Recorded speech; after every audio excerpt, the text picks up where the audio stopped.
एक राजा ब्राह्मणों को महल के आंगन में भोजन करा रहा था और राजा का रसोइया खुले आंगन में भोजन पका रहा था। उसी समय एक चील अपने पंजे में एक जिंदा सांप को लेकर राजमहल के ऊपर से गुजर रही थी। तब पंजे में दबे हुए सांप ने अपनी रक्षा में चील से बचने के लिए अपने फन से कुछ जहर की बूंदें फेंकी। उस सांप के मुंह से निकली हुई वो जहर की बूंदें नीचे पक रहे खाने में गिर गई। किसी को कुछ पता ही नहीं चला। वह ब्राह्मण जो भोजन करने आए थे उन सब की जहरीला खाना खाने से मौत हो गई। अब जब राजा को उनकी मौत का पता चला तो उसे बहुत दुख हुआ। ऐसे में अब ऊपर बैठे यमराज के लिए यह फैसला करना बहुत मुश्किल हो गया कि इस पाप कर्म का फल किसके खाते में जाएगा। क्या वो राजा जिसको पता ही नहीं था कि खाना जहरीला हो गया है, या वो रसोइया जिसको पता ही नहीं था कि खाना बनाते समय जहरीला हो गया है, या वह चील जो जहरीला सांप लेकर राजमहल के ऊपर से गुजर रही थी, या वो सांप जिसने अपनी आत्मरक्षा में जहर निकाला। बहुत दिनों तक यह मामला यमराज की फाइल में अटका रहा।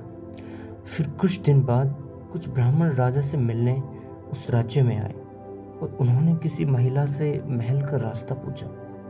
उस महिला ने महल का रास्ता तो बता दिया, पर रास्ता बताने के साथ साथ ब्राह्मणों से भी कह दिया कि देखो भाई, जरा ध्यान रखना, वह राजा आप जैसे ब्राह्मणों को खाने में जहर देकर मार देता है। बस जैसे ही उस महिला ने ये शब्द कहे, उसी समय यमराज ने फैसला ले लिया कि उन मृत ब्राह्मणों के मृत्यु के पाप का फल इस महिला के खाते में जाएगा और इसे उस पाप का फल भुगतना ही होगा। यमराज के दूतों को आश्चर्य हुआ। उन्होंने यमराज से पूछा, प्रभु ऐसा क्यों, जबकि उन ब्राह्मणों की हत्या में उस महिला की कोई भूमिका भी नहीं थी। तब यमराज ने कहा, जब कोई व्यक्ति पाप करता है तब उसे बड़ा आनंद मिलता है, पर उन मृत ब्राह्मणों की हत्या से ना तो राजा को आनंद मिला और ना ही उस रसोइये को आनंद मिला, ना ही उस सांप को आनंद मिला और ना ही उस चील को आनंद मिला, पर उस पाप कर्म की घटना का बुराई करने के भाव से बखान कर उस महिला को जरूर आनंद मिला। इसलिए राजा के उस अनजाने पाप कर्म का फल अब इस महिला के खाते में ही जाएगा।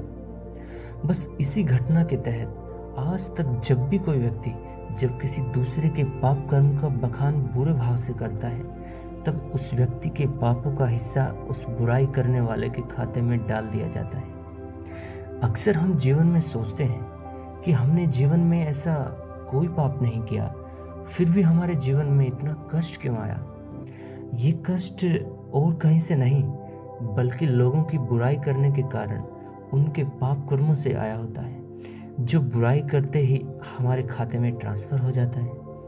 इसलिए हमें किसी भी व्यक्ति के अवगुणों की अपेक्षा उनके गुणों का बखान करना चाहिए, ताकि उसके गुणों का एक अंश हमारे खाते में ट्रांसफर हो जाए।